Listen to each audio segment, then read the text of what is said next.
നെടുവത്തൂർ ആനക്കോട്ടൂരിൽ ഒരു കിണറ്റിന്റെ ആഴത്തിൽ 3 ജീവനുകൾ പൊലിഞ്ഞ ദുരന്തത്തിന്റെ യഥാർത്ഥ കാരണം കുടുംബ ബന്ധങ്ങളിലെ സങ്കീർണതകളും അതിനോടനുബന്ധിച്ചുണ്ടായ നിർഭാഗ്യകരമായ സംഭവവികാസങ്ങളുമാണ്. നെടുവത്തൂർ സ്വദേശിനിയായ അർച്ചന, അവരുടെ സുഹൃത്ത് ശിവകൃഷ്ണൻ, രക്ഷാപ്രവർത്തനെത്തിയ കൊട്ടാരക്കര അഗ്നിരക്ഷാ സേന യൂണിറ്റിലെ ഉദ്യോഗസ്ഥൻ സോണി എസ് കുമാർ എന്നിവരാണ് കിണറിടിഞ്ഞുണ്ടായ അപകടത്തിൽ ദാരുണമായി മരിച്ചത്. അർച്ചനയുടെ ആത്മഹത്യാ ശ്രമവും ശിവകൃഷ്ണന്റെ മദ്യലഹരിയിലുള്ള അവിവേകവുമാണ് ഈ കൂട്ടമരണത്തിലേക്ക് നയിച്ചത്. ആയുർവേദ തെറാപ്പിസ്റ്റായി ജോലി ചെയ്തിരുന്ന അർച്ചനയുടെ വ്യക്തിജീവിതം പലവിധ പ്രശ്നങ്ങളിലൂടെ കടന്നുപോയിരുന്നു. അശോകൻ മിനി ദമ്പതികളുടെ മകളായ അർച്ചനയുടെ മാതാപിതാക്കൾ ചെറുപ്പത്തിൽ തന്നെ ബന്ധം വേർപ്പെടുത്തി. പ്രായപൂർത്തിയായപ്പോൾ ഓയൂരിൽ വിഷ്ണുവിനോടൊപ്പം അർച്ചന ജീവിതം ആരംഭിച്ചു.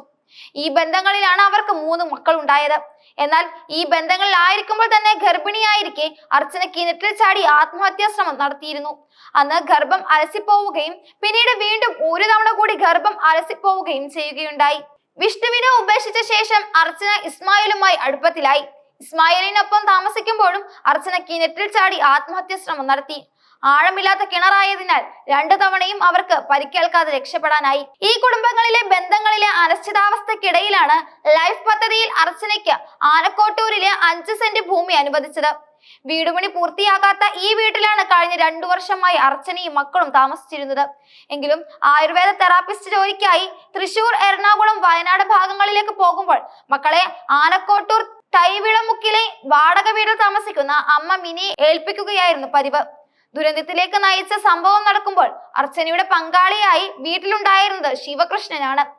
എറണാകുളത്ത് ബാറിലെ ജീവനക്കാരനായ ശിവകൃഷ്ണൻ 2 മാസം മുമ്പാണ് അർച്ചനയ്ക്കൊപ്പം താമസിക്കാൻ തുടങ്ങിയത്. അമിതമായി മദ്യം കഴിക്കുന്ന സ്വഭാവക്കാരനായിരുന്നു ശിവകൃഷ്ണൻ. സംഭവ ദിവസമായ ഞായറാഴ്ച രാത്രി വീട്ടിൽ ശിവകൃഷ്ണനും സുഹൃത്ത് അക്ഷയും, അക്ഷയിന്റെ ഭാര്യ അഞ്ജുവും, അർച്ചനയും മക്കളുമായിരുന്നു ഉണ്ടായിരുന്നത്. രാത്രി 10 മണിയോടെ ശിവകൃഷ്ണൻ മദ്യരഹിലയിലായി. തുടർന്ന് ശിവകൃഷ്ണന് വേണ്ടി ബാക്കി വെച്ചിരുന്ന മദ്യം അർച്ചന ഒളിപ്പിച്ചു വെച്ചതിനെ ചൊല്ലി വഴക്കുണ്ടായി. ഇത് ശിവകൃഷ്ണൻ അർച്ചനയെ ക്രൂരമായി മർദ്ദിക്കുന്നതിലേക്ക് നയിച്ചു. മറ്റുള്ളവർ തടയാൻ ശ്രമിച്ചെങ്കിലും ഫലമുണ്ടായില്ല.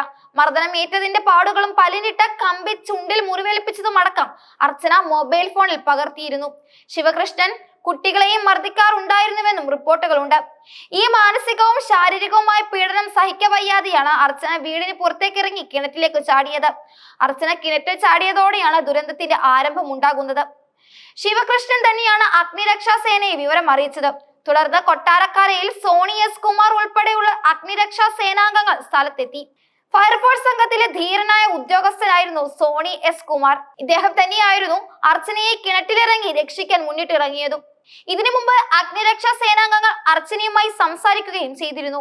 എല്ലാ സംവിധാനങ്ങളുമായി കയർ കെട്ടി സുരക്ഷിതമായി സോണി കിണറ്റിലേക്ക് ഇറങ്ങി. അർച്ചനയെ സുരക്ഷിതമായി മുകളിലേക്ക് കയറ്റുന്നതിനിടെയാണ് ദുരന്തമുണ്ടായത്. രക്ഷാപ്രവർത്തനം നടക്കുമ്പോൾ കിണറിന് സമീപത്ത് നിന്ന് മാറി നിൽക്കാൻ അഗ്നിരക്ഷാ സേനാംഗങ്ങൾ എല്ലാവരോടും ആവശ്യപ്പെട്ടിരുന്നു. എന്നാൽ മദ്യലഹരിയിലായിരുന്ന ശിവകൃഷ്ണൻ അത് അനുസരിച്ചില്ല. അർച്ചനയെ മുകളിലേക്ക് കൊണ്ടുവരുന്നതിനിടെ ശിവകൃഷ്ണൻ ടോർച്ചടിച്ച് വെളിച്ചം തെളിയിക്കാനായി കിണറിന് സമീപത്തേക്ക് നീങ്ങി. ഇതോടെ കിണറിന്റെ കൈവരി ഭാഗികമായി തകർന്ന് വീഴുകയായിരുന്നു. ഇതിനൊപ്പം ശിവകൃഷ്ണൻ കിണറ്റിലേക്ക് വീണു. തകർന്ന കൈവരിയുടെ കല്ലുകളും മറ്റ് അവശിഷ്ടങ്ങളും നേരിട്ട് പതിച്ചത് കിണറിൽ ഉണ്ടായിരുന്ന സോണി എസ് കുമാറിന്റെയും അർച്ചനയുടെയും ദേഹത്തായിരുന്നു. ഗുരുതരമായി പരിക്കേറ്റ ഇരുവരെയും മരണത്തിന് ഇരയാകാൻ കാരണമായി. കിണറ്റിലേക്ക് വീണ ശിവകൃഷ്ണനും മരണപ്പെട്ടു. പാർശ്വഭിത്തിയോട് ചേർന്ന് നിന്ന് ടോർച്ചടിച്ച് നിൽക്കുകയായിരുന്നു ശിവകൃഷ്ണൻ. മദ്യലഹരിയിലായിരുന്ന ഇയാളോട് മാറി നിൽക്കാൻ ഫയർഫോഴ്സ് ഉദ്യോഗസ്ഥർ പലവട്ടം പറഞ്ഞെങ്കിലും കൂട്ടാക്കിയില്ല. ശിവകൃഷ്ണൻ നിന്നതിന്റെ എതിർഭാഗത്തെ പാർശ്വഭിത്തി ഇടിഞ്ഞു വീഴുകയായിരുന്നു.